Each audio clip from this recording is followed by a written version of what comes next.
Welcome to April's Garage. We are obviously not in Kansas. Well, we could be. It's not that obvious. Fine wood here, yes. Traveling on both coasts, so we have videos coming out to show you where we've been, so you have to check those out. But Monterey Car Week just happened, and it was the most outrageous car week we've ever seen as far as auctions, and the prices have been just outrageous. Well, the reason mostly is because of this, which we'll get to, the biggest selling car in Monterey, but it was the first charity car offered by Ferrari, and it brought all the billionaires in the room because they were spending money like it was, well, like it was toilet paper. It was unbelievable. I love that analysis. Unbelievable. Oh my gosh.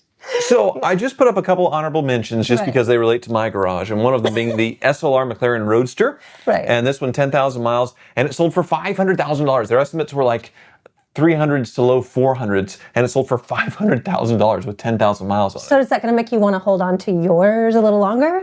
Well, I'm just going to keep mine. It's just, it smashed its estimates, which we usually, when we're doing these auction coverage videos, they're usually below the estimates. But a lot of these went so far and above, so crazy above their estimates that it's just absolutely crazy. So this one went 20% over its estimate. It's because it's an unusual color. It's beautiful, crystal, dignant. I can't say in words. Okay, how do you pronounce it?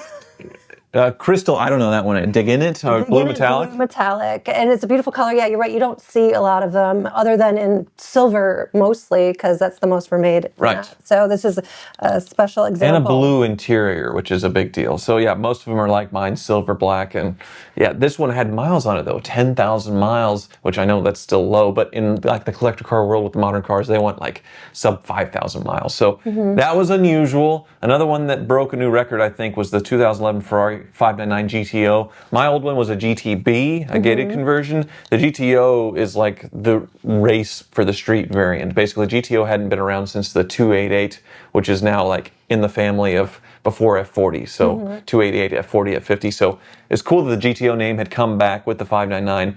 But I think they were wanting 1.6, or they're estimating 1.6 to 1.8, and it brought $2 million. Right. Well, this one has low miles. It's sort of like advertised as a time capsule. So it is pristine, like very untouched, and it's one of just 599 made. Only 125 were made in the U.S. or for the U.S. Right. So that makes it very special. Yes. Yeah, if we did a list of cars that sold from like $2 to $3 million, there'd be like 50. So to get in the top 10, it has to be into the 3 millions, really into the 4 millions, but I wanted to give a bit of variety. So I put this one here, the 2017 Bugatti Huayra Roadster. Oh my God, I'm in love with these, but I almost don't see them as cars. They're like a complete work of art, especially the interiors are so gorgeous. And I love how they have that kind of aircraft style hour counter.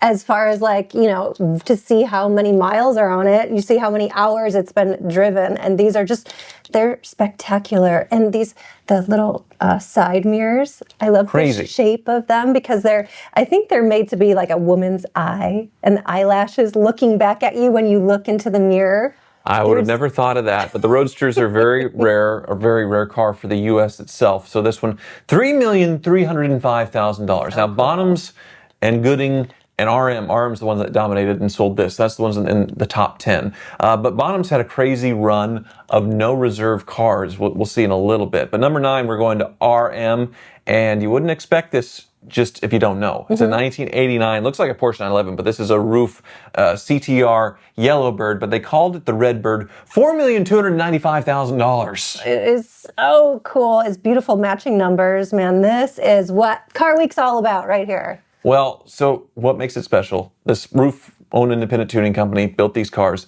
They were faster than anything. Ferrari F40, they were spanking everything. Wait, this? Faster than anything back in the day. I think the top speed was in the 200s, like faster than a Porsche 959, their own like crazy supercar. So these things were unbelievable legends. The Yellowbird is what it's better known for, is the bright yellow color. But this one, very special, chassis number 9. And yeah, a big number for a Porsche. And then this is like the second camera angle, and forgot to mention this. Like when we jump to the second camera, and if I'm like bent over the laptop, it's going to look really weird, but we needed to have one. We're improvising in this room of ours. So number 8, back to bottoms. This is what I'm talking about. These Bugattis, there's a whole list of them, like 4 or 5 that sold no reserve. So this one's the second spiciest of that list. Bugatti Chiron Super Sport sold for $4,460,000. So cool. Over 1,500 horsepower. Is that insane? Insane. Yes. 740 original miles. Here is the fastest car in the world. Speed limited electronically to 273 miles per hour. That's all. So I love the interior though, because you have analog dials up the center console and it doesn't date the car. So this car is going to look cool in 10, 20, 30 years from now. It's not going to look that dated look, like you have all those LED screens and different things like that. This is where it's at. Price-wise, it's around what it sold for new. So somebody who bought it didn't get like a very big return on this. But yeah, still an amazing vehicle. I love that green carbon fiber body on it. It's yes. gorgeous. Next up, 2015 LaFerrari. This one, delivery miles, 54 miles on the thing, which explains the price, $5,230,000. It's crazy. What? But can I ask you, do you remember when these first came out? Because I feel like I remember this huge just anticipation for LaFerrari, the Ferrari. It's supposed to be the pinnacle of Ferraris. Well, and with Top Gear back in the day, it was getting the cars together for the hypercar Holy Trinity with the 918 and the McLaren P1 and have a big shootout. And they all got fired from Top Gear for Clarkson punching the guy in the face, his producer. And then so the first episode of the Grand Tour, they finally did it with these, or I think the first season or whatever. So amazing piece of history now.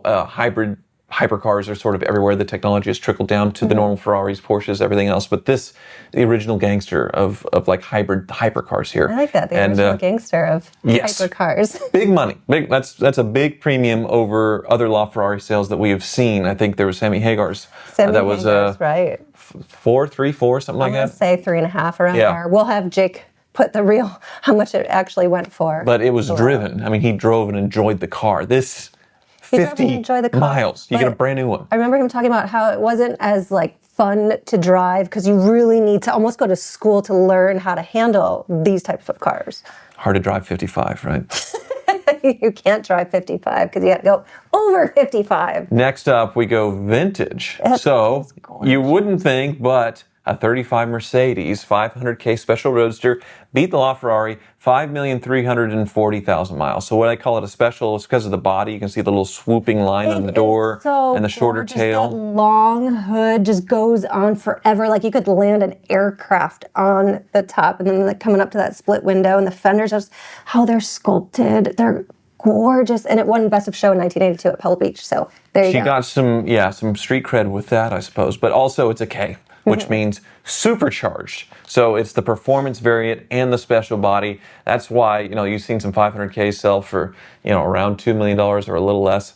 This, because it's the supercharged and the special body and the Pebble Beach, one of the early Pebble Beach winners, $5,340,000. That's awesome. What? That's crazy. Next up, Ferris Bueller, the original 1957 Ferrari 250 GT long wheelbase, and this one the prototype, the original. So do they sell a lot of prototypes? Like, do you see them out there? Because I feel like a lot of times they don't want to give them out to the public. Not modern cars, but back in the day, the concept cars got sold and they survive in museums, but a lot of them didn't get VINs. So Ferrari, I'm assuming they wanted to sell their cars, every one they could, to raise money to keep racing. So even their prototypes were getting sold back then. Certainly not something you see today. Usually prototype cars barely function. Right. But this one, they estimated 7 to 9 million, and it sold for 7,265,000. So a bit below, but still strong, very strong. And they said when I was reading about it that they were tailored for the American market. Is there something different? Like, do they just make them bigger, the seats, because Americans are bigger? Like, where does that come into play? 300 SL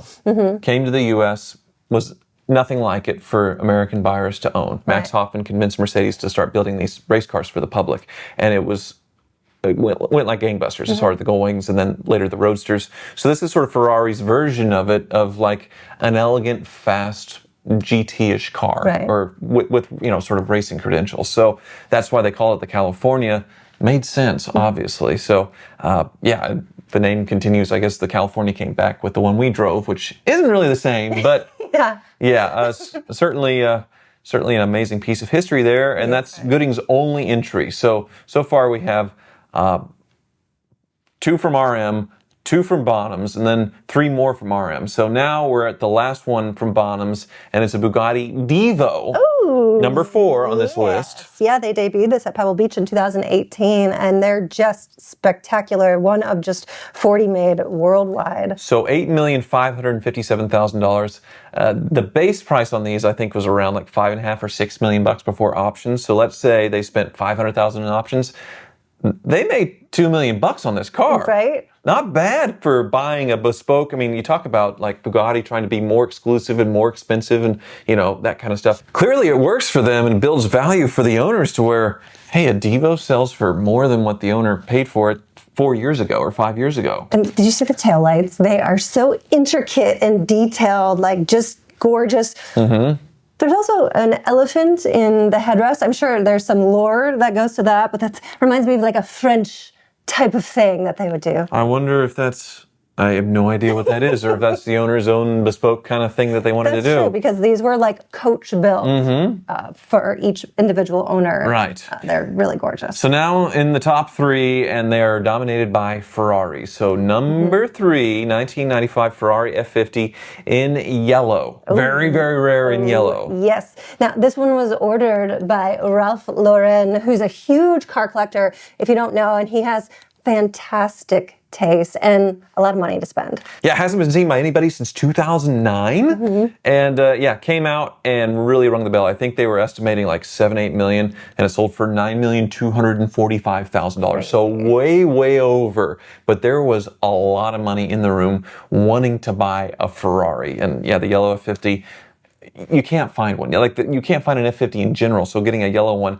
absolutely crazy. Their estimates a guess. Like you just don't know what's going to happen with these. Right. So and they're very rare. Only 350 or 349 were made, and only 155 for the U.S. So they're definitely rare. But I keep hearing about the F50 and the F40. So number 2 is an F40. Right. But it's an LM. So usually the F50 is worth double, triple than an F40. The LM is an exception. It's because, there's 300 and something F50s, and there's 1,300 and something F40s. But with the LMs, there's only like 19 of these race variants with over 7 horsepower they built to race in Le Mans, basically, as far as like this variant or the offshoot of that. Right, that's what the LM stood for. Yes. So, big deal here, and it sold for $11 million, once again, over its estimate. It is so beautiful. And going back and forth between the F50 and the F40, which one are you going for? Well, I've driven an F50, and I just got to drive an F40 thanks to Matt Ivanhoe, the cultivated collector. Right. And F40 is as good as everybody says it is. It is absolutely incredible. And the F50 hits me at the right age better because I kind of grew up in the 90s, and that was the car. So I'd probably have a 50. Yeah, okay. Yeah, probably. But the F40 is much easier to get. Much easier to get. But if you have millions of dollars, that is. Yeah. Right. I mean, compared to like actually finding one advertised for sale and being able to buy one and then keep it going. So, but the big one that everybody's talking about is Ferrari's, I believe, first ever charity car. So cool. Yes, it's going to the Ferrari Foundation to future further education. So it's a 501c3 charity, and they advertise this in the car card. So it's a total tax write-off. So if you have $26 million in write-off, well, here it is right here. You spent $26 million. That was the high bid for this tailor-made Ferrari where they split the color yellow on one side, Ferrari script down the middle, and then black on the other side, or like a gray or whatever it is. But $2 million or $2 or $3 million is the normal MSRP for these. Yeah. So somebody paid over $20 million more to have this charity car and write it directly to the charity, which is really smart for tax purposes because you can write off income on $26 million. And then I suppose you sell the car if it's worth $26 million and you only pay the capital gains, which, it's kind of complicated. If the car sells the second time for this much, which would be interesting. Right. But this is a cool car, 829 horsepower with no hybrid system. How does it do that? Nobody expected this kind of number. And, they have the new F80, which is like, which car is the coolest Ferrari right now? Right. And I feel like people like this the best because it's not hybrid. It's sort of got that old school look. You know, they're calling it the Daytona V12 engine. This is what everybody wants. You can't. They're all sold out. You can't get them. You Well, the interior is gorgeous as well. Yes. It almost looks like that forged carbon fiber close up, and the seats, the pattern it is, and I love the checkered flag along the dashboard. And it came with a woman's clutch. Do you know what that is? No. It's a woman's purse. You could see it in the shape of this Ferrari. It also comes with a woman's clutch. Well, how about that? I mean, to get on the list for one of these, you would have had to be very special in Ferrari's world and have bought, 10 cars that you lost millions of dollars on to get access to one of these. You have to have a Roman, a Paraswang, like the SUV. I can't even say the word. And every like a SF90 that you lost $300,000 on, so many more. And then you're like, okay, we'll let you buy this. And that's why a lot of people don't like Ferrari. But guess what? Half the cars in this top 10, Ferraris. And I forgot about the second camera again if I cluster gut. Get really weird. So, crazy, absolutely nuts. Bonham said it was their biggest week ever. They did this at Quail, it was $44 million. Obviously, RM, one car was half that. So I don't know if it's a record for them because they may have sold like a Ferrari 250 GTO at one point for, $50, $70 million or whatever at one point. But holy smokes. Yeah. We weren't there. I'm so sad and just watching all the social media going on, hoping that like next year we could go. But I had FOMO, right? Fear of Next missing year. out. Next year. We're going. There's always next year. Yep. It's a beautiful car. I have a feeling they're going to have more charity cars for Ferrari next year, and hopefully we'll be there, and we'll see you there. Thanks for watching.